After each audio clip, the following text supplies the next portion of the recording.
This is a photo of Abu Al Duhur airbase near Idlib in northern Syria, before it was hit by Israeli airstrikes. And this is it after, with craters visible on the runway. Another example of what Türkiye says is a continuous attack on Syrian sovereignty and an attempt to destabilize the country. The protection of Syria's security and peace is a shared responsibility for all of us as countries of the region.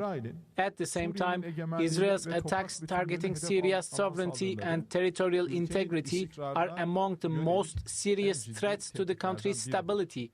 The international community should make its response to Israel's occupying mentality much stronger. There have been more than 1,000 Israeli airstrikes and incursions reported in Syria since December 2024 and the fall of Assad. On the same day, the Israeli military entered the UN buffer zone and Quneitra, where raids have been reported ever since. By February 2025, Israel had moved further into Syria, with attacks reported in Daraa and Rif Dimashq.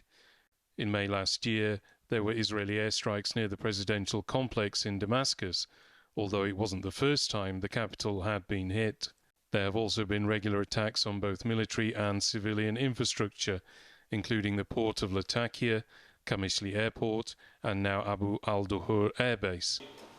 Last month, on a visit to the Syrian capital, the UN Secretary-General criticised the violations.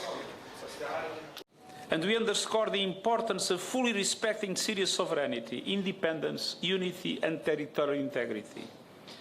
Violations of Syria's sovereignty and territorial integrity are unacceptable and must cease. There have been several rounds of talks between Syria and Israel, brokered by the United States, with some progress, but no final security deal, which Syria is seeking. We are trying to reach a security agreement with Israel by involving a large number of countries and exerting pressure on them to adopt a balanced policy towards Syria. Turkish troops have been in Syria since early in the war with Assad. Several operations were mounted to tackle the YPG-led SDF and Daesh terror groups, and also help manage and provide accommodation for refugees. Since Assad's fall, there has been coordination between the Turkish and Syrian militaries.